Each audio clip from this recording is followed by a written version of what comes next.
그 영화 잘 보셨어요? 이 영화가 1953년작이니까 뭐 그 사이에 이제 디지털 리마스터링을 하면서 그리고 또 혹은 또 이제 그 다른 아트 영화관에서 보신 분들도 계시고 또 이제 DVD로도 보신 분들도 있으시고 또 이제 파리에 가면 시네마테크에서 이제 상영하는 그런 것들을 보신 분들도 계시겠지만 진짜 극장에서 이렇게 보는 거는 53년으로 따지면 오늘 2024년이죠. 몇 년 만인 거죠? 저는 뭐 프랑스에서 한 극장 가서 한 두 번 정도 본 것 같고 70년도 더 된 영화. 네. 그리고 한국에서 시네마테크에서도 상영한 적이 네. 있잖아요. 네. 그때도 봤었고 네. 근데 이렇게 리마스터링 버전은 오늘 처음 보거든요. 네. 그 중간에 그 아버님이 술 마시러 갔을 때 바깥에 네. 강아지 뛰어가는 거 보셨죠? 네.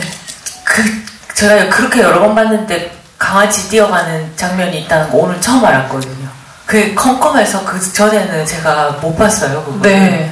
뭐가 어른거리는 느낌만 있었거든요. 그게 이제 개가 개인지 고양인지 식별이 안 되는. 네. 근데 개도 있는 것 같고 고양이도 있는 것 같아요. 근데 그게 연기하는 동물이 아니라서 그런지 막 뛰어가더라고요.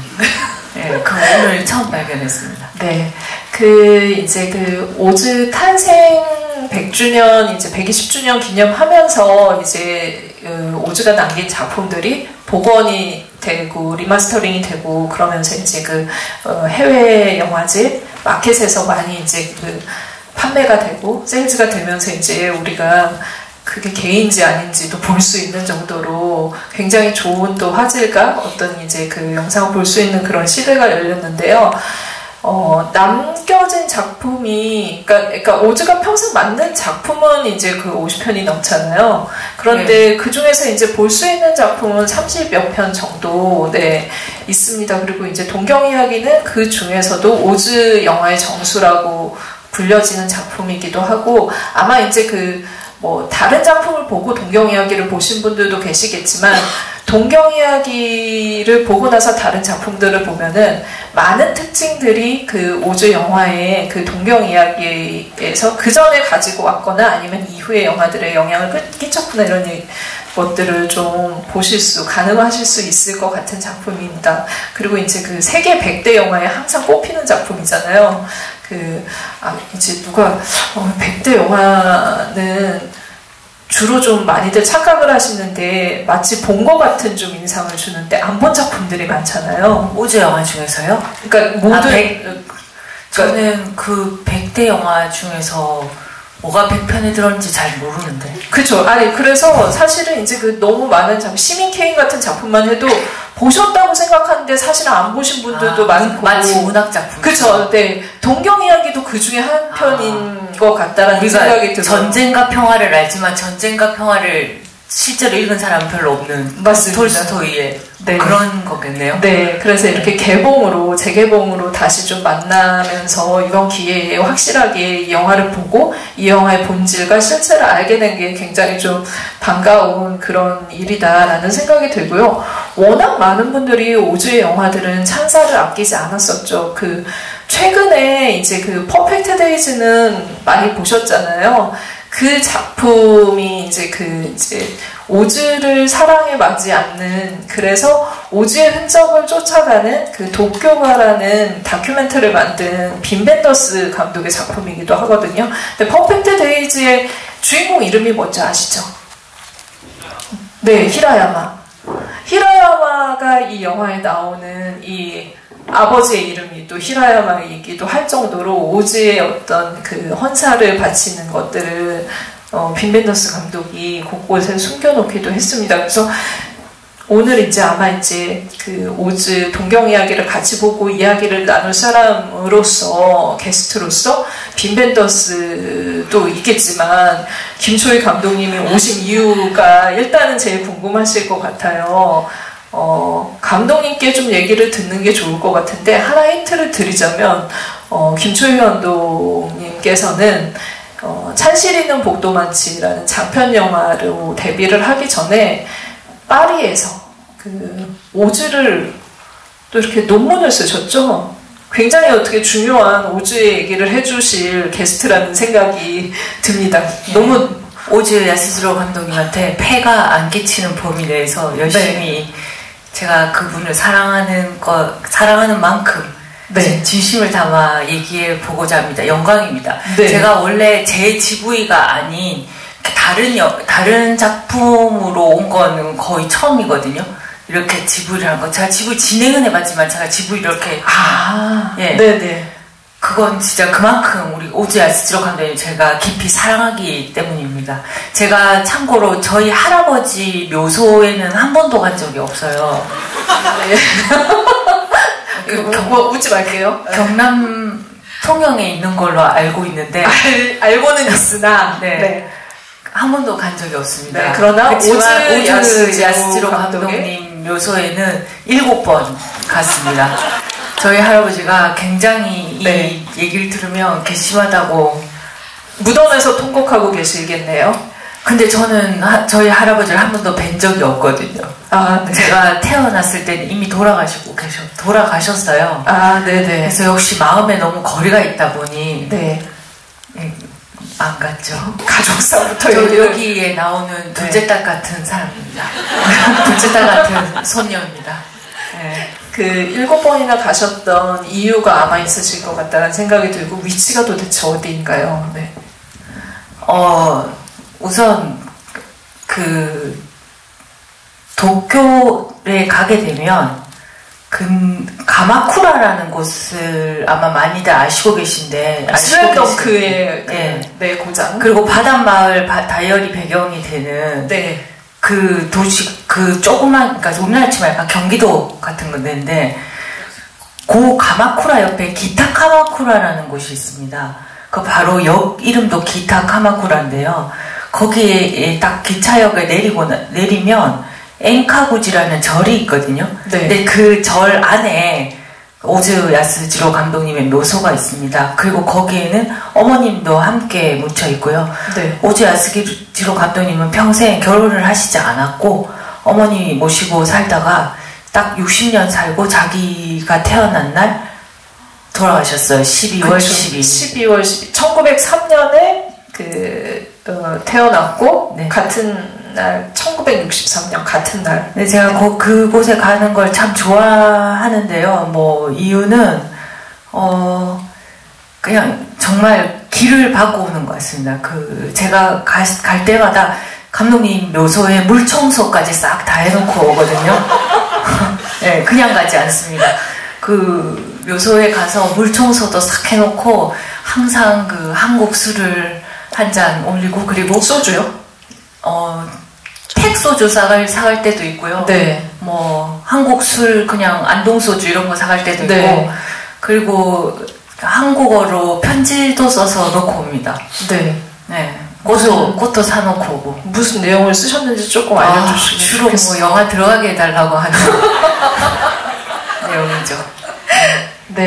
그 무덤에 이렇게 많은 작품을 만들고 굉장히 이제 영화로 스크린으로 많은 관객들과 소통을 했음에도 불구하고 무라는 한 단어가 써 있는 걸로 알고 있어요. 딱 무만 있습니다. 어떤 감흥을 그러니까 청소하시면서 어떤 감흥을 좀 얻지 않으셨을까? 지금 영화를 보셔도 아시겠지만 정말 다 무를 향한 모든 것이라는 생각을 저는 하거든요. 다 있다가 사라지고 없는 것. 저는 그것이 오즈 영화의 핵심이 아닐까 그런 생각을 합니다. 가족 얘기를 담고 있지만 더 크게는 우리의 삶을 이야기하고 있는데 불교에서 말하는 그 무하고도 상당히 관련성이 있는 것 같고요. 저는 그런 오즈 감독님이 우리 영화지만 우리가 살고 있는 우리의 삶과 너무 흡사하고 그걸 또 뛰어넘어 영화를 통해 더 배우기도 하는 것 같아요. 그러다 보니 아니 좋아할 수가 없습니다. 그 장편 그 영화에 사실은 오지 야스지로의 이름을 거론하는 대사를 쓰기도 했어요. 그 장면이 찬실 있는 복도만치에서 캐릭터의 어떤 성격, 캐릭터가 가지고 있는 것을 말해주는 중요한 장면이기도 했는데 쓰셨던 이유도 있을 것 같거든요. 다 오즈 야스지로 감독님을 위한 저의 찬사죠. 오즈 야스지로 감독님과 저는 너무 다른 사람입니다. 영화를 표현하는 방식도 너무 다르고요. 근데 저는 사실 유학을 가기 전까지는 감독이 꿈이었는데 프랑스에 도착하고 나니까 제가 좀 잘못 왔다는 것을 알았거든요. 왜냐면 프랑스에 있는 영화학교는 전부 다 이론을 전공을 하더라고요. 그래서 이제 불법 체류를 하지 않으려면 학교를 무조건 들어가야 됐는데 공항에서 어쨌든 친구들이 너무 많이 나와서 울었기 때문에 제가 쪽팔려서 다시 돌아갈 수가 없었어요. 그래서 이제 부산 사람이다 보니까 이제 그 자존심도 있고 뭐 칼을 뽑았으면 무시라도 한번 쓰리고 와야 된다 그런 생각으로 무슨 공부를 해야 되나 이러고 이제 대학원 준비를 무려 2년 동안 했었거든요. 이 얘기하면 조금 잠깐 길어질 것 같은데 이 얘기를 하는 사이에 사실은 제가 오즈 감독님을 왜 좋아하는지가 사실 여기서부터 다 표현이 되기 때문에 조금 더 이제 참고 이제 설명을 하자면 제가 근데 이런 설명을 한 번도 해본 적이 없어서 좀 낯설기는 하지만 최대한 차근차근 풀어보도록 하겠습니다. 하여튼 영화 감독의 꿈을 안고 프랑스에 갔지만 제가 어쨌든 이론이라는 것을 공부를 할 수밖에 없는 상황이 됐거든요. 그렇다고 해서 이제 억지로 한 것은 아니고 자기가 좋아하는 것을 해야 또 논문도 쓸 수 있고 학위를 또 딸 수가 있기 때문에 제가 논문 주제를 어떤 것을 할 것인가로 굉장히 고민을 많이 했습니다. 그것이 정해진 상태에서 입학을 하는 거거든요. 가서 정하는 게 아니라. 근데 제가 왜 영화를 좋아하는지, 영화를 만들고자 하는 행위 말고 제가 영화를 볼 때 어떤 영화를 좋아하고 어떤 것에 매료되는지 고민하는 시간을 가졌는데요. 저는 사람이 기억이라는 걸 할 때 항상 경험치가 축적된 상태에서 뭔가를 떠올렸을 때 기억을 해내잖아요. 근데 그 기억이라는 것은 항상 무언가를 봤을 때 환기될 때 우리가 그 기억이라는 걸 확 끄집어 와서 뭔가 깨닫게 되잖아요. 그러니까 이를테면 문학이랑 영화랑 다르게 영화라는 매체는 어떤 것을 통해서 우리를 깨닫게 하는가라는 질문을 저한테 던졌을 때 그런 거더라고요. 영화가 아닌 제 삶에서 어떤 경험한 어떤 축적된 기억들이 있는데 그것을 어떤 이미지를 봤을 때 그 기억을 향수처럼 확 떠올리게 하는 뭔가 환기시키는 무언가 어떤 이미지가 그 기억을 떠올리게 한다라는 생각이 들었어요. 그 부분에 대해서 굉장히 이론적으로 중점을 두고 파보고 싶은 그런 생각이 드는 거예요. 그래서 그러면 나는 논문 주제를 기억이라는 것 그리고 환기라는 것 이런 것을 가지고 내가 논문을 한번 써보고 싶다 이렇게 생각을 한 거예요.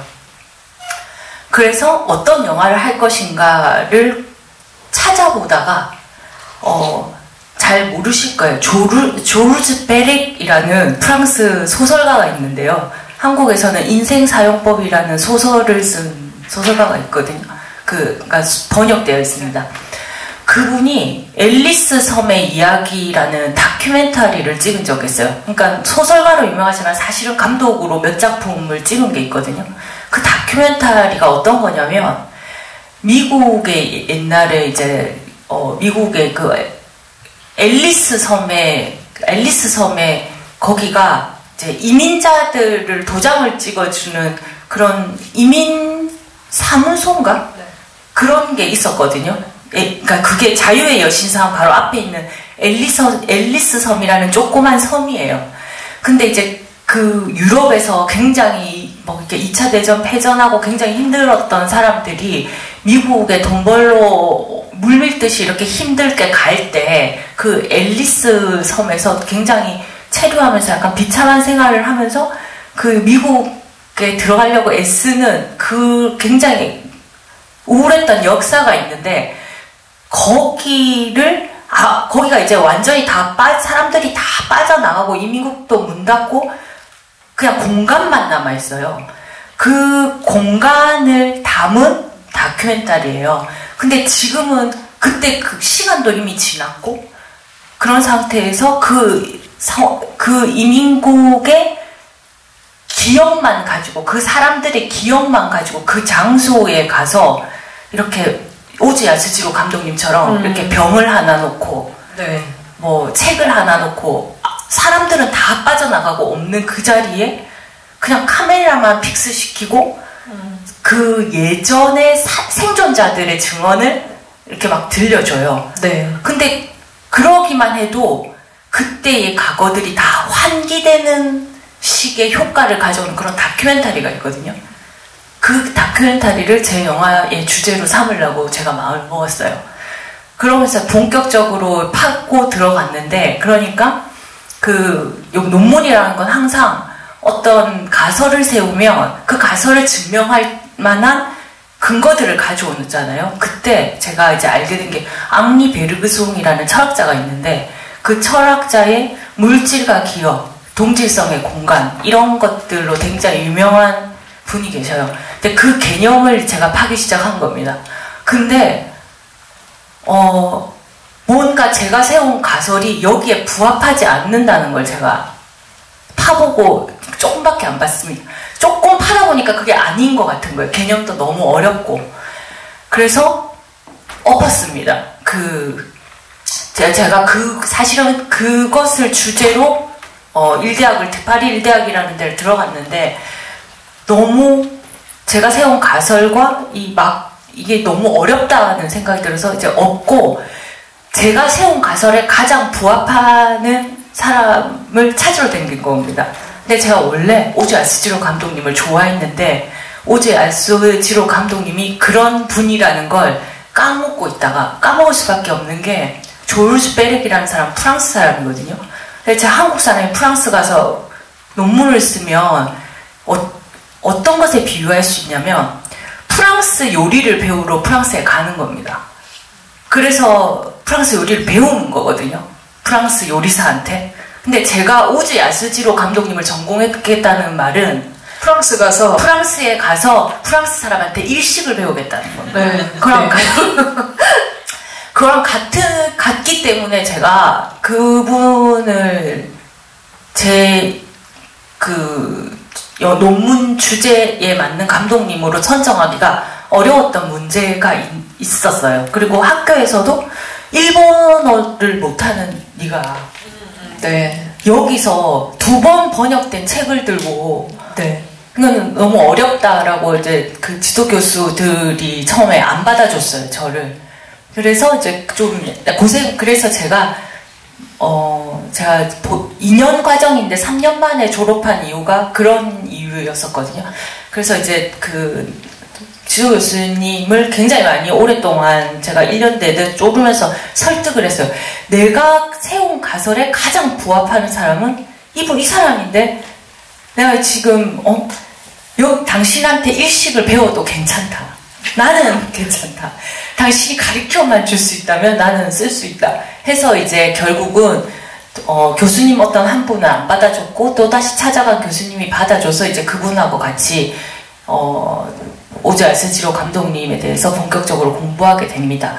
그러면 제가 했던 공부는 뭐냐? 제가 요거를 조금 설명하면 하실 겁니다. 그래서 이 얘기를 했구나라고. 네. 네네. 여러분들 보시면 아시겠지만 필로우샷이라고 아시죠? 필로우샷이 뭐냐면 쉽게 얘기하면 인서트입니다. 네.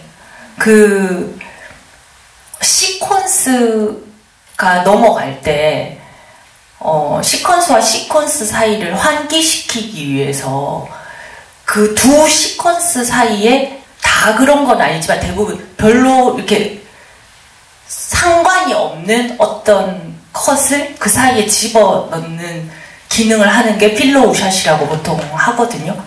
그게 정확하게 우리나라 말로 하면 베개샷. 필로우 샷이라고 많이 쓰긴 하는데 베개샷은 그 일본 옛날 시 하이쿠라고 하나? 네. 거기에서 그 행에서 쉬는 어떤 구절을 표현할 때 필로우라는 베개라는 말을 썼대요. 거기서 하여튼 나온 말이거든요. 그러니까 마쿠로고토바라는 말이 있었는데 그게 베개라는 뜻이 있어서 맞습니다. 원어를 역시 저널리스트 맞네. 네. 네. 근데 어쨌든 네 의미가 없어 보이는 듯한 그런 샷들이 지금 동경 이야기에서 보실 때 인물이 빠져나가고 나서 그 빈 공간, 사골만이 있는 공간이 있는 거죠. 네. 저런 샷을 거의 처음 썼다고 해도 무방하고, 어쩌면 저런 그 기능을 만드신 분이 오즈 야스지로 감독님이거든요. 저는 오즈 야스지로 감독님의 여러 가지 여러분들도 알고 있는 특징들이 있죠. 움직이지 않는 카메라, 그 다음에 극적인 사건의 부재, 그 다음에 사회적인 비판의 결여, 이런 것들에서 밋밋하다라는 또 부정적인 평가도 있지만, 그와 다르게 그분이 사실 제가 말하는 오즈 감독님의 야스지로의 어떤 그 정서적 환기를 담아내려면 그렇게 극적인 거나 사회적인 비판이 있거나 카메라가 현란하게 움직이면 절대 그걸 구사할 수 없기 때문에 영화가 그럴 수밖에 없다라고 저는 생각을 하고 있거든요. 그렇다면 다시 돌아와서 이제 그 필로우 샷에 대해서 얘기를 해보자면, 그 정적인 화면임에도 불구하고, 카메라가 멈춰 있음에도 불구하고, 모든 사람이나 사물의 배치가 굉장히 인위적으로 종횡을 맞춰져 있음에도 불구하고, 오즈 영화는 자그마한 흔들림에도 굉장한 운동성을 가지고 있다는 것을 느꼈을 겁니다. 그거는 화면이 정적이어야지만 작은 흔들림에도 운동성이 강하게 보이는 특징을 오즈 야스지로 감독님은 알고 계셨던 것 같고요.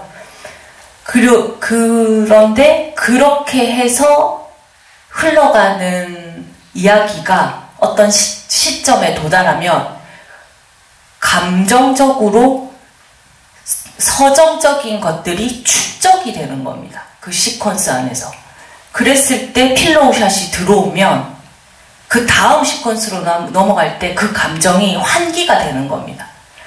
근데 마치 이 기능은 우리가 어떤 경험치를 가지고 달려가다가 쾅 하고 부딪혀서 멈춰서서 생각을 해보면 확 자기한테 밀어 닥치는 어떤 기분이나 환기가 있지 않습니까?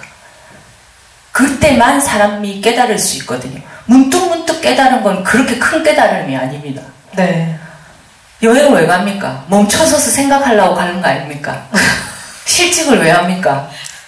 그만두고 나서부터 보이는 게 있지 않습니까? 우리의 삶이 이런 걸 그러려면 경험이 필요하고 멈춤이 필요하고 그 다음에 기억이 필요합니다. 네. 그리고 분명히 환기되어야지만 우리에게 깨달음이 옵니다. 근데 그래서 오즈가 굉장히 우리의 삶과 많이 닮아 있다는 거죠. 근데 이 영화를 보시면 필로우 샷이 정확한 그런 기능을 하고 있습니다. 그래서 저는 그랬기 때문에 그 프랑스에서 일식을 배울 수밖에 없었고 그래서 제가 그 오즈 야스지로의 그 상징적이고 한기적인 오브제들을 연구하면서 논문을 끝내게 된 거죠. 예. 아주 우수한 성적으로 졸업했습니다.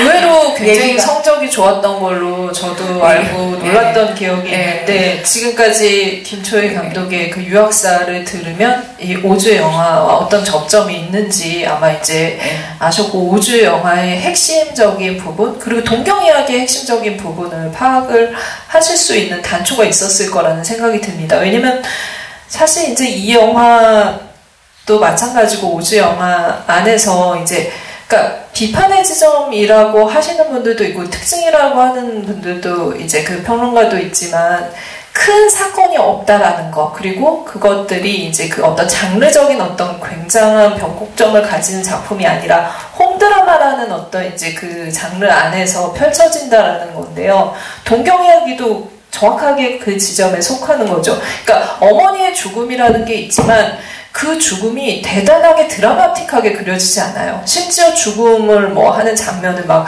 보여주고 뭐 이제 물론 딸이 와서 울긴 하지만 그걸 막 통곡을 해서 막 보여주거나 아니면은 그 장면을 막 장례식장을 막 이렇게 막 보여준다거나 이런 것들이 없죠. 그래서 굉장히 무심하게 흘러가는 듯 하지만 지금 말한 이제 필로우샷이라고 하는 빈 쇼트들을 통해서 한 사람의 부재가 이 지금 가족 안에 어떤 그 가족의 붕괴를 어떤 방식으로 보여주고 있는지를 이 영화의 긴 그 러닝타임이 보여주고 있거든요. 그래서 아까 이제 어제 가마쿠라 간 얘기를 했으니까 기타 가마쿠라 기타 가마쿠라가 간 얘기를 했으니까 저도 장소로 좀 이제 그 부분들을 설명을 좀 해드리면 저는 이제 이 영화에 나오는 이제 그 노 부부가 살고 있는 오노미치를 갔다 왔었거든요, 얼마 전에. 근데 이제 거기가 이제 히로시마에서 굉장히 가까워요. 히로시마에서 한 1시간 정도 버스 타면 갈 수 있는 곳이거든요. 도쿄에서 히로시마까지는 지금 신칸센으로 한 3시간, 4시간? 4시간 정도면 갈 수 있는 거리예요. 근데 영화상에서는 그때가 1960년대, 50년대고 굉장히 이제 이동수단이 불편했기 때문에 노 부부로서는 사실 이제 편리하게 이제 갈 수 있는 그런 공간이 아니었던 거죠. 그러니까 자식을 보러 가기 위해서. 왜냐면 도쿄에 가서도 거기서도 또 변두리로 가야 되는 그런 상황이었기 때문에. 근데 이제 영화 처음 시작할 때 보면은 쭉 이렇게 그러니까 카메라가 가면서 지금 말한 인서트 컷들이 보여지는데 아침의 거리들이 나오거든요. 그러니까는 바다 부두가 나오고 석등이 나오고 기차가 가고 쭉 가면서 그 절까지 이어지는 그곳으로 가는 굉장히 활기찬 거리들이 나오는데 나중에 이제 어머니가 죽고 나서도 그 모습들이 보이는데 그때는 아이들이 막 등교하고 활기차고 뭔가 이렇게 무슨 작은 마을이긴 하지만 굉장히 오늘 하루를 활기차게 재밌게 시작할 것 같은 느낌이 없고 굉장히 적막해요. 그리고 남편이 얘기를 할 때도 뭐 이렇게 되게 그러니까 뭔가 이렇게 쓸쓸한 아름다운 새벽이었어 약간 이런 식으로 얘기를 하잖아요. 그러면서 나오는 그때의 필로우샷들을 보면은 사람이 거의 없어요. 새벽녘이에요. 그러니까 같은 아침인데도 이 똑같은 기억을 가지고 한기를 하는데도 실제로 내 가족이 있을 때와 평생을 같이 살았던 동반자가 떠났을 때 그 공간은 완전히 달라지는 건 거죠. 근데 그 장면들을 계속 딸이 출근을 할 때나 아버지가 있을 때나 사람이 없을 때 계속 그 장면들을 보여줌으로 인해서 이 가족들이 있을 때와 없을 때 그리고 이 오즈 영화에서 매번 말하는 근대화가 되면서 붕괴하고 나서 가족의 붕괴가 이루어지고 나서 이 풍경들이 어떻게 변해가고 있는지를 보여주고 있는 게 오즈 영화의 어떻게 보면은 필요 없는 장면이라고 하는 가장 중요한 장면이라는 생각이 듭니다. 네. 근데 이제 제가 논문에서 가장 중점을 뒀던 건 필로우샷이 아니라 밥상신, 주로 테이블신이었거든요. 음식, 먹는. 네. 그러니까 밥을 먹는다라는 행위라는 것보다 테이블이라는 것에 주목했어요. 테이블은 사실 여러 이질적인 캐릭터들이 다 공존하고 화합하는 장이거든요. 사실은 오즈 야스지로 영화는 거의 아무 일이 없다고 봐야 되는데 테이블에 앉았을 때만 어떤 가장 여러 가지 일들이 일어나요. 거기서 나누는 그 동경 이야기만 봐도 마지막에 장례식 끝나고 나서 식사 장면이 되게 길게 나오잖아요. 가족들이 이제 다 떠나기 전에 같이 먹죠. 네. 그 인물들을 다 하나의 공간으로 불러와서 그때 사실 쌓아온 정서들을 집약적으로 다 세세하게 다 표현하는 어떤 도구로서 테이블이 활용되고 있거든요. 그러고 나서 그 사람이 쫙 다 빠지고 나서 테이블이 딱 나오게 되면 우리가 지금까지 봐왔던 게 경험이 돼서 그 사물을 보고 기억이 일어나고 환기되는 거거든요. 이제 일종의 그런 것에 주목을 한 거죠. 근데 그것이 이미지로 표현되고 있지만 그것이 우리의 삶과 굉장히 많이 닮아 있다라고 생각을 하는 겁니다. 저는 실질적으로 그렇게 영화를 표현할 수 있는 사람은 저는 오즈밖에 없다. 비슷하게는 할 수 있습니다. 비슷하게는. 그래서 그러면은 유일하다. 논문은 거의 이제 그 테이블과 테이블 씬을 분석해서 제가 그걸 증명하는 거죠. 제가 세운 가설에 그런 겁니다. 자, 이게 본의 아니게 자랑질이 됐네. 이러려고 이런 게 아닌데 아무튼 오즈 아스지로 감독님. 근데 계속 이렇게 동경 이야기는 사실 감독님의 어떤 스타일의 거의 집약, 절정이라고 볼 수 있죠. 그 전에는 사실은 계속 이러지는 않으셨습니다. 초기작들은 지금 굉장히 많이 소실돼서 볼 수 없기는 한데요. 그게 전쟁 때문에 많이 소실된 걸로 알고 있거든요. 근데 그때의 영화들은 기록으로 보면 그러지는 않았던 걸로 알고 있습니다. 그쵸. 그러니까는 그러니까 전반과 후반에 그 특징이 바뀌기도 했고 지금 말씀하신 것처럼 한 18편 정도는 소실된 걸로 알고 있어요. 그리고 그러니까 전체가 이제 그 남아 있지 않은 작품들도 몇 작품이 있고 온전하게 볼 수 있는 작품들은 3작품밖에 없는데 제목에서도 좀 특징이 달라지는 걸 볼 수 있거든요. 초반은 뭐뭐뭐 했지만이라는 작품들 그러니까 시리즈라고 지금은 볼 수 있을 것 같지만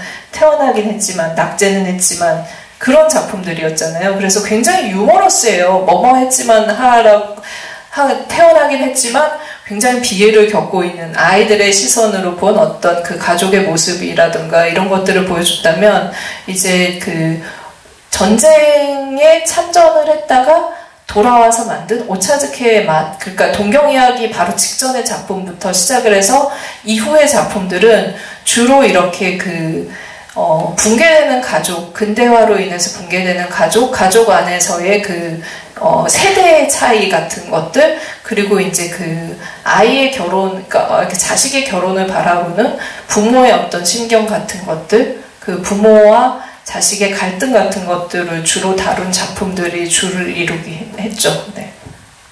맞습니다. 질문이 아니라서 그냥 답만 했습니다. 그래서 이제 동경 이야기를 보면서도 김철 감독이 다른 작품들이랑은 좀 다른 오즈 영화들 중에서 좀 마음에 와닿는 지점들도 있을 것 같은데 동경 이야기를 또 어떻게 평가하시는지도 얘기를 좀 들어볼게요. 네. 동경 이야기는 좀 색조가 그래도 말기 영화들에 비하면 많이는 아니지만 어두운 편에 속하죠. 그렇지 않습니까?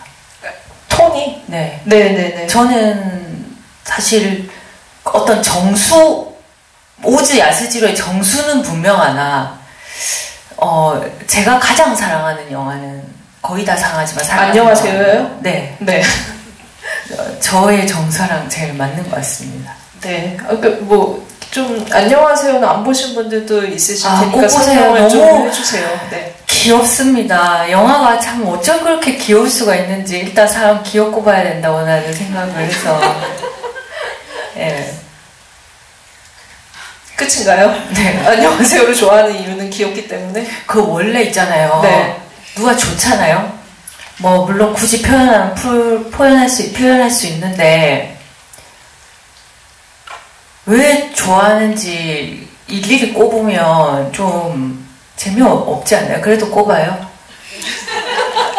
동경 이야기도 왜 좋아하는지 네. 일일이 꼽기를 원하십니까? 아니 그래도 그 동경 이야기에서 특히나 이제 좀 감독으로서 와닿는 지점이 있었기 때문에 그 찬실 있는 목도만치에서 김영이 오즈에 대해서 지루하고 그냥 뭐 심심하잖아요 라고 했을 때 반박을 했을 것 같다는 생각이 들거든요. 아 저는 그 할머니가 온천에서 이렇게 나와가지고 노부부가 바다를 보고 진짜 반짝반짝 빛나는 바다에 앉아서 네. 무용한 대화를 하다가 할머니가 일어나서 휘청해서 앉잖아요. 네. 네. 그러다가 같이 또 걸어가시잖아요. 그 방파제 같은. 전 그 장면을 제일 좋아해요. 이유를 좀 들어볼 수 있어요. 왜 그런지 모르겠어요. 네. 네. 사실 근데 이제 좀 그러니까 오즈의 많은 영화들을 보면은 그런 생각은 드실 거예요. 지금 이제 같이 그 방파제에서 보는 그 등을 보는 그 등이 있는 그 장면을 좋아하시는 분들이 굉장히 많고 대표적인 그 장면으로 꼽기도 하는데 오즈의 영화에서는 항상 사람들이 그 앞을 보고 대화를 나눠요. 한 방향을 보고. 그러니까 일본의 어떤 구조 자체가 이제 뭐 일본에 가서 뭐 이렇게 여행을 하다 보면은 무슨 테이블이 나올 때도 앞을 보고 정원을 보게 하는 구조상의 문제도 있다라는 생각이 들지만 오즈는 그 사람을 강박적으로 서로 이제 같은 방향을 보면서 대화를 하게 하는데 만약에 오즈 영화에서 서로 그 같은 방향을 보지 않고 약간 이제 각이 틀어졌다 이러면은 무슨 사건이 일어난 거예요. 그러니까 예를 들면은 이 동경 이야기에서도 어머니의 이제 그 시신이 있는 곳을 중심으로 사람들이 앉아 있어서 다른 각도에서 이야기를 하고 있잖아요. 그거는 기존의 일상적인 다른 장면들이랑은 배치가 다르게 된 거거든요. 그럴 때는 이제 어떤 사건이 일어났을 때 그렇게 되어 있고 대부분은 이제 그 같이 한 곳을 바라보고 이야기를 하는 장면들을 나누죠. 그리고 사실 이제 많은 그 영화를 연출하는 감독들이 오즈의 영향을 받았다고, 그러니까 특히나 오즈의 영향을 받았다고 하는 사람들이 많은데 한국에서는 김초희 감독이 그 오즈의 대사를 직접적으로 넣기도 하지만 해외 감독들은 좀 동경 이야기를 또 모티브로 해서 영화를 만든 경우도 많았었잖아요. 제가 진짜 되게 많이 좋아하는 감독님들이 많죠. 아키 카우리스바키 감독님도 네네. 그 핀란드 분이시지만 오즈 야스치로 감독님 영향을 받았다고 얘기를 하고요. 받았다고 하고서는 따라해보려고 했는데 도저히 따라할 수가 없어서 오즈의 영화는 따라하지 않기로 했다라는 얘기를 하기도 했죠. 그런데 네. 이제 보면 이제 뭐 영향을 확실히 받긴 받으신 것 같아요. 그 뭔가 심플하고 배우들 움직임 크지 않고 그런 것들을 되게 많이 닮으신 것 같기는 해요. 네. 그분도 좋아하시는 것 같고 그냥 뭐 빈 벤더스 감독님도 물론이고 그 다음에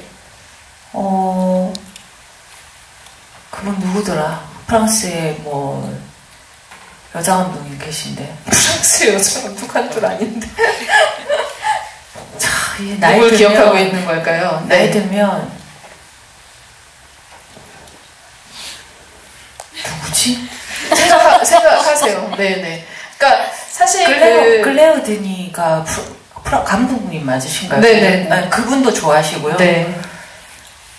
네, 그리고 사실 이제 그 동경 이야기 같은 경우는 리메이크가 된 적이 있었어요. 야마다 요지 감독이 이 동경 가족이라는 그 제목으로 리메이크를 했었고 이제 그러니까 여기서는 이제 이 노부부를 이해해주는 어떻게 보면은 이제 그 예를 표하는 사람은 며느리밖에 없잖아요. 죽은 아들의 그 아내였던 며느리밖에 없었는데 거기서 이제 막내 아들과 결혼을 앞둔 아오유가 연기를 했던 그 배역이 이제 그 유일하게 이제 이 노부부를 이해하는 그 인물로 나오기도 했고요. 그리고 사랑 후에 남겨진 것들이라는 작품 보신 분들이 있다면은 도리스 델이라고 독일 감독이 만들었어요. 그 작품 같은 경우에는 마찬가지로 이제 이렇게 소원해진, 자식들 간 소원해진 그 노 부부의 이야기를 담고 있는데, 그때는 또 이제 그 딸의 친구가 오히려 이제 그 베를린을 여행하는 그 길의 동반자가 되어줍니다. 그래서 생각을 했을 때는 이제 이렇게 나눌 수도 있죠. 왜 자기 자식들은 아무도 이해를 안 해주고 자기 삶에만 급급하고 이기적인 모습을 보여주는데 왜 며느리한테 그런 것들을 강요하냐라는 어떤 시선으로 바라볼 수도 있지만 저는 오히려 타인이기 때문에 이런 것들이 가능하다라는 생각도 들거든요. 그럼요. 저는 우리 엄마, 네. 우리 아빠한테 잘못해도 딴 사람한테 잘못해요. 네. 그래서 이게 그냥 단순하게 어떤 그 시대에 국한된 근대화를 맞이하는 어떤 그 일본의 어떤 상황에 국한되어 있다라는 생각보다는 어느 시기에 어떤 방식으로 리메이크를 하더라도 이 순환하는 구조 안에서 내가 노인이 될 수도 있고 아니면은 그 가족 이기적인 모습을 마음껏 드러내는 가족, 그 자식이 될 수도 있고 아니면 아직 아무것도 모르지만 언젠가는 나도 그 자리로 갈 수 있는 그 할머니, 할아버지가 될 수도 있다라는 생각이 들어요. 그래서 저는 이 작품을 이제 저도 아트 시네마에서 처음 보고 계속 이제 기회가 될 때마다 보는데 10년, 20년 볼 때마다 조금 느낌이 좀 달라지는 거를 많이 느끼거든요. 그러니까 내가 어느 지금 시점에 있는지 그리고 내 가족과 나의 관계가 어떤 방식으로 맺음 지어지느냐에 따라서 영화가 다르게 다가오기도 하고 이기적이라고 생각했던 아까 김초희 감독이 자기는 그 딸 같은 사람이다라고 하는데 아마 대부분 그 정도는 아니어도 비슷한 지점들을 좀 나타내신다고 뜨끔해 하시는 분들도 있겠지만 딸도 이해되는 지점은 있어요. 왜냐면 그 아버지가 친구들을 막 그 미용실로 끌고 왔을 때 얘기하잖아요. 그 아빠가 너무 그 술주정이 심했었고 그 모습에 넌덜머리를 냈던 자신의 과거 기억이 소환됐기 때문에 그 부분에 있어서 가족이기 때문에 토로할 수 있는 어떤 이기심이라는 게 있을 수는 있다라는 거죠. 근데 물론 딸은 좀 너무하긴 했어요. 네, 계속 뭘 챙겨가려고 하니까 그죠? 네. 저희 사실 이제 김초희 감독님이 걱정을 하긴 본인 작품이 아닌데 질문을 어떻게 받아요? 라고 하시긴 했는데 그래도 네, 또 이렇게 오즈 연구를 하시고 또 다른 지점에서 오즈의 영화들을 보셨기 때문에 여러분들에게 궁금증을 좀 들어보는 시간을 가져보도록 하겠습니다. 질문이 있으신 분 손 들어주시면 마이크를 드릴게요. 네.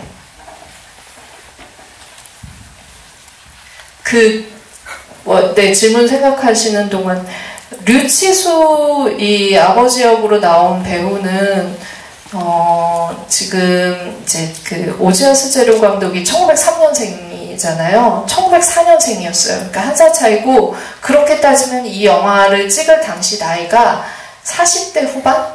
48살 정도의 이 연기를 한 거였었어요. 그러니까 부인이 죽었을 때 나이가 68세로 설정되어 있으니까 거의 이제 그 또래라고 조금 더 많다라고 생각을 해도 무려 한 20년 차이 나는 그래서 그 돌아가신 부인보다 너무 젊어 보이잖아요.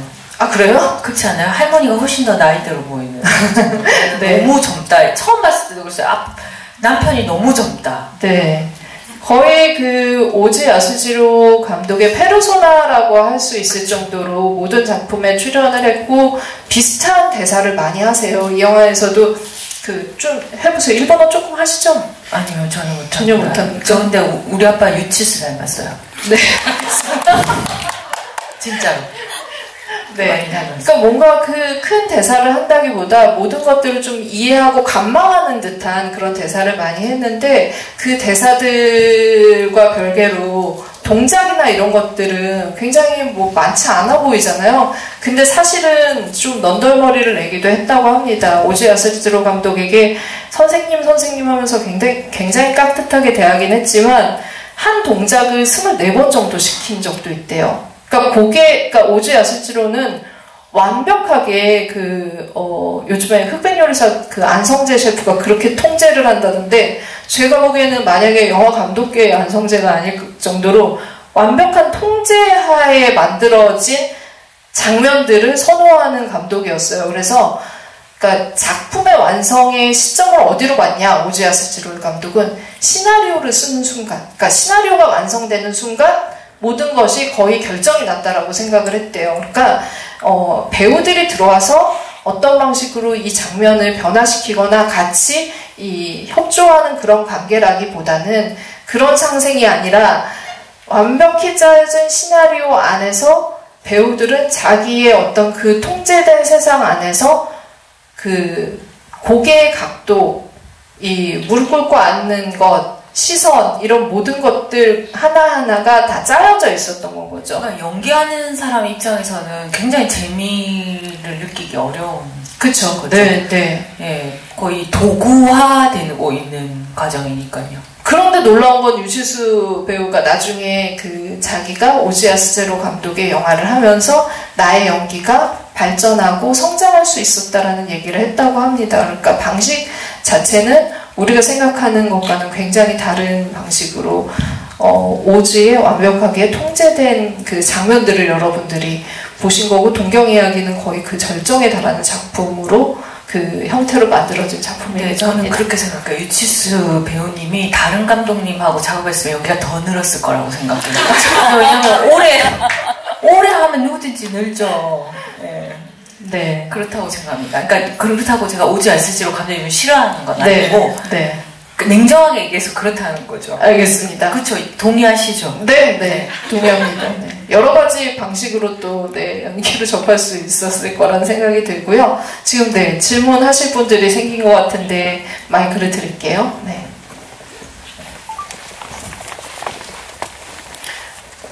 전 오늘 할아버지가 기일이신데, 저희 할아버지가 오늘 미우소에 가서 기도하고 왔거든요. 예배드리고. 근데 1910년생이신 거더라고요. 그래서 이제 오지아스 지로 감독님 작품도 처음이고, 그래서 어느 연배 분이셨구나, 이거 이제 짐작하고, 초이 감독님이 할아버지 묘소에 한 번도 안 갔다 그래서 약간 실망했어요. 할아버지를 한 번도 본 적이 없다니까요. 제가 태어났을 때 이미 돌아가셨고, 이런 농담이고요, 사실은. 네. 근데 이제 전 동경이야기로 감독님이 되게 유명하다는 얘기를 인스타그램이나 뭐 많이 봤는데, 감독님 좋아하신다는 것도 알고, 찰스있는 곡도 많지도 되게 좋아하고.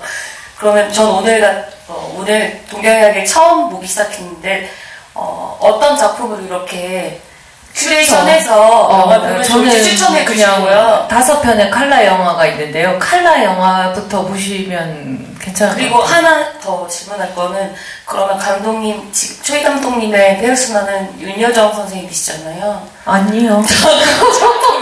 다음 작품에 또 전혀 쓰실 거 아니에요? 그 친한 지인분이고, 페르소나 뭐 영화 한 편 만든 사람이 뭐 페르소나가 있겠습니까? 여러 편 만들어야 페르소나가 있지. 저는 아닙니다. 네, 페르소나를 하시기에는 선생님 너무 쌩쌩하시지 못해요. 더 건강한 사람, 더 이제 젊은 분하고 이 페르소나가 될 가능성이. 네, 이거는 오해의 소지가 있어서 제가 얘기를 드리자면은 김초희 감독이 그렇게 영화를 빨리 다음 작품을 못 만들고 있기 때문에 네, 선생님이 영화를 꾸준히 하고 있습니다. 거의 다 왔다고 생각하고 있습니다. 거의 다 왔습니다. 그리고 저희 할아버지, 저는 그렇게 우리 집 식구들랑 그렇게 가깝지 않습니다. 다 분위기가 집마다 다르지 않습니까? 우리 집은 뭐 지금 괜찮은데요? 그렇게 화목하지 않았습니다. 네, 그 가족사는 또 다음에 또 좀 길더라고요. 네. 제가 화를 많이 내려놓고 화합의 장으로 갔기 때문에 지금 이게 이 정도 가능하다고 생각합니다. 네, 알겠습니다. 다음 질문 또 들어보도록 할게요. 네, 저쪽 분, 저 너무 멀리 가나요? 안녕하세요. 저는 사실 이 감독님에 대한 사전 지식도 없었고 오늘 그냥 우연히 처음 보게 되었는데, 처음에 느꼈던 거는 장면에서 배우들이 AI인가? 약간 이런 느낌이 들 정도로 연기가 너무 어색한 거예요. 그래가지고 근데 이게 이제 시대적으로 저희가 옛날 우리나라 영화를 보더라도 되게 연기가 촌스럽다 이런 생각을 많이 하니까 그런 걸까? 시대가 70년 전에 찍은 영화니까 그런 걸까? 라는 생각도 했었는데 혹시 그런 배우들의 그런 되게 어색한 듯한 AI 같은 연기? 약간 이런 거 AI가 잘할 수도 있겠다. 근데 어쨌든 그런 연기도 어쩌면 그러니까 의도가 있는 건지 좀 그런 게 궁금했습니다. 제가 잠들어 있는 오즈와 스즈론 감독님을 깨울 수는 없지만 그게 제가 아까 말한 그 정적인 화면의 운동성과 관련이 있을 거라고 저는 확신합니다. 그게 무슨 말이냐면 화면이 굉장히 인위적으로 줄도 맞춰져 있고 이렇게 횡도 맞춰져 있고 그리고 배우를 마치 배열하지 않습니까? 카메라 안에 각도를 유도하게 만드는 걸로 활용되고 있거든요. 배치가 그 배우조차도. 근데 이런 움직임이 크거나 배우들의 움직임이 크거나 연기가 너무 자연스러워서 이 사람한테 몰입하게 되면 전체적인 화면 구성이 눈에 잘 안 들어오고 여기에만 집중되게 되고 그렇게 되면 주변에 있던 작은 움직임 하나가 운동성이 느껴지지 않기 때문에 저는 그런 식의 방식을 차용했다고 생각하거든요. 근데 그런 컷과 컷들이 쌓여서 그 운동성들이 쌓여서 어떤 시퀀스가 끝나는 어떤 지점에 도달했을 때 이 경험이 지금 우리가 보고 있었던 이 이미지 자체가 우리한테 경험이 되는 겁니다. 그래서 그 멈췄었을 때 그 정서적인 환기가 그때 일어나는 거거든요. 그 인서트 같은 장면들이 들어가 있거나 있던 자리에 사람들이 다 빠져나갔고 공간의 표정이 담겼을 때 그러니까 그런 연기 자체 하나로 보면은 그것이 부족하다 볼 수 있지만 전체적으로 이 작품이 어떤 것을 향해서 가고 있는가라고 생각하면 이거는 합당한 연기가 아닐까 저는 그렇게 생각합니다.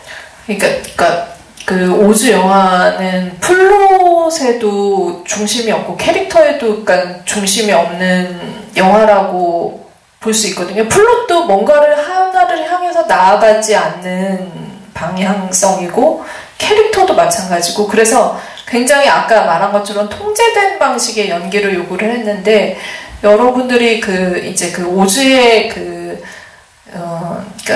그 카메라 워크로 잘 알려져 있는 다다미 숏이라고 있잖아요. 그것도 120cm 정도 떨어진 곳에 카메라를 설치하고 그 안에서 인물들을 움직이게 하는데 예를 들면은 요즘 이제 그 영화들을 보면은 어떤 것들을 강조하려고 할 때는 클로즈업을 하기도 하고 카메라가 돌아가기도 하고 여러 가지 장치들을 쓰잖아요. 감독님도 많이 그런 것들을 트래킹 쇼트도 쓰고 여러 가지 쓰시잖아요. 촬영 감독님이 하고 싶어 하니까. 네.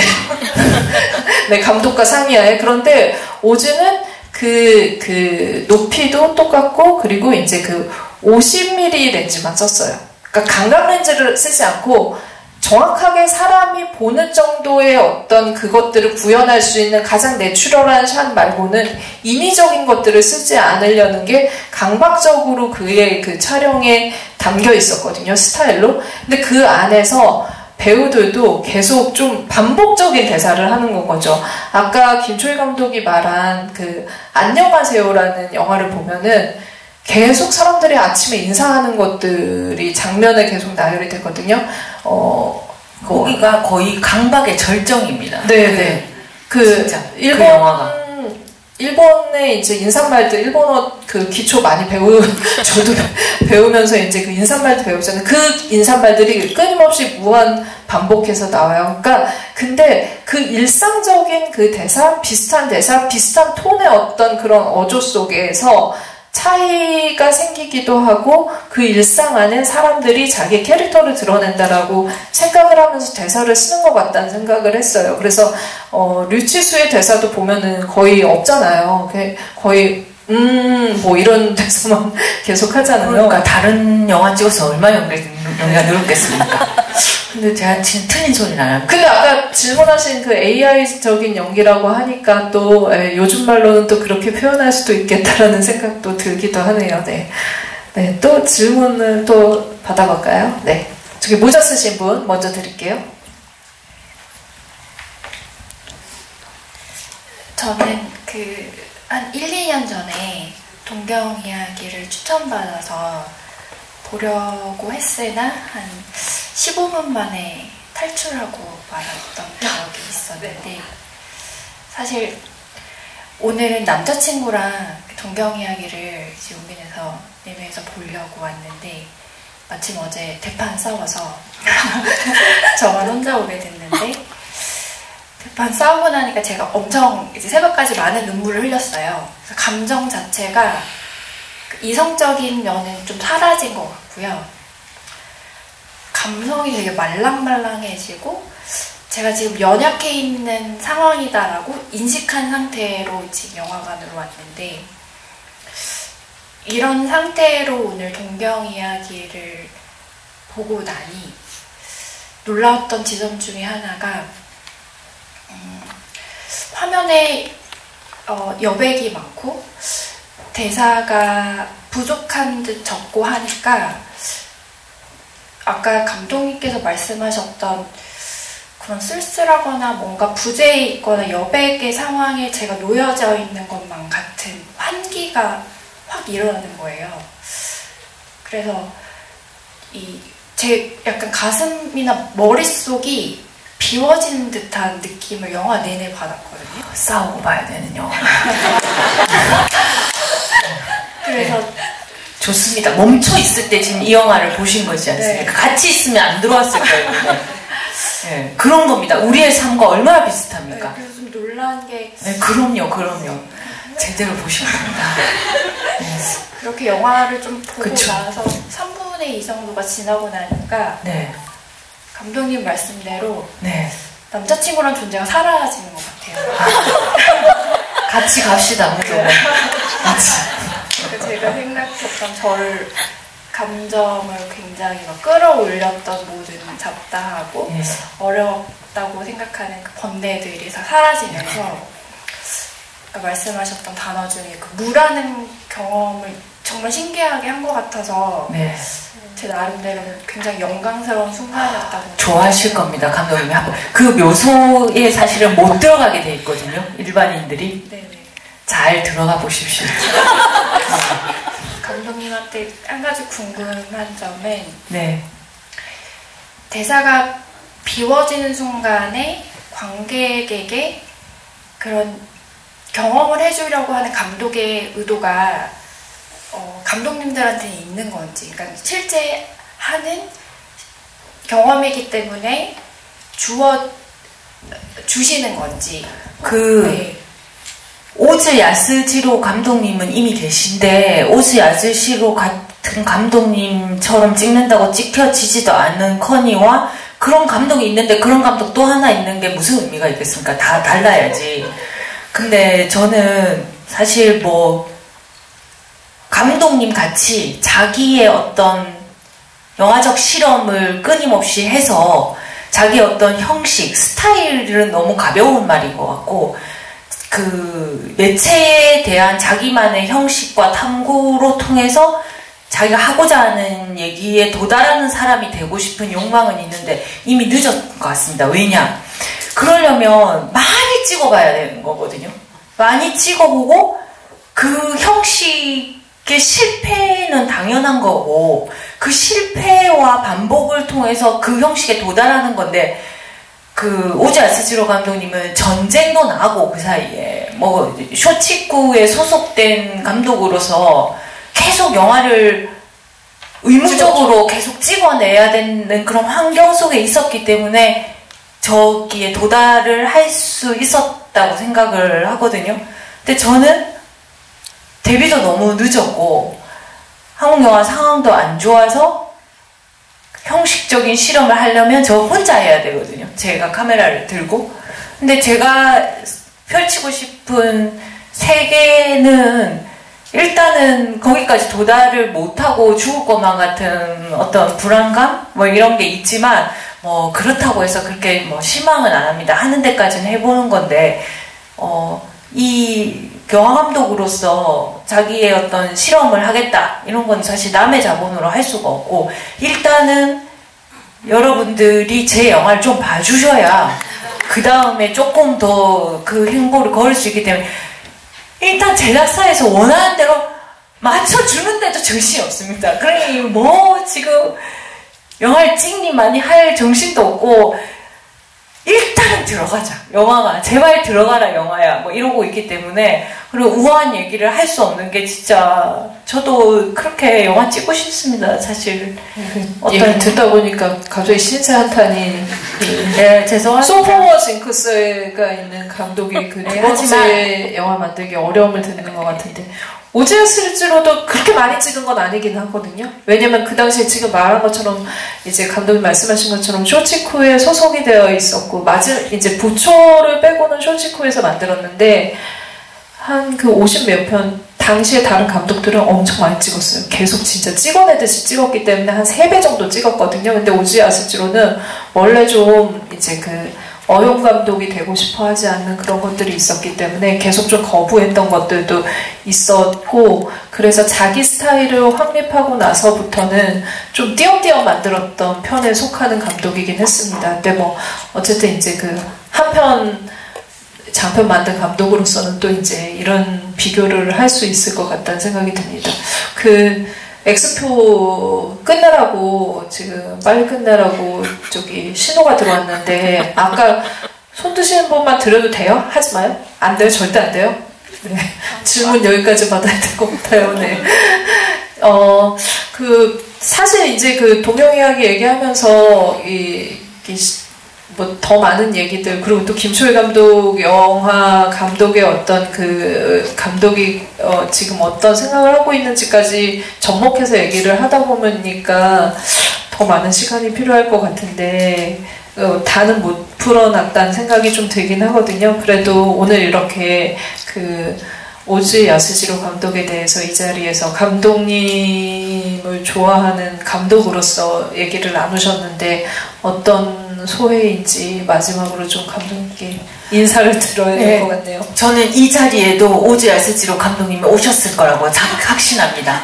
역시 그 영화적이네요. 네, 그럼요. 이게 그 사후 세계라는 것은 차원이 다르기 때문에 다 이동이 가능한 뜻이거든요.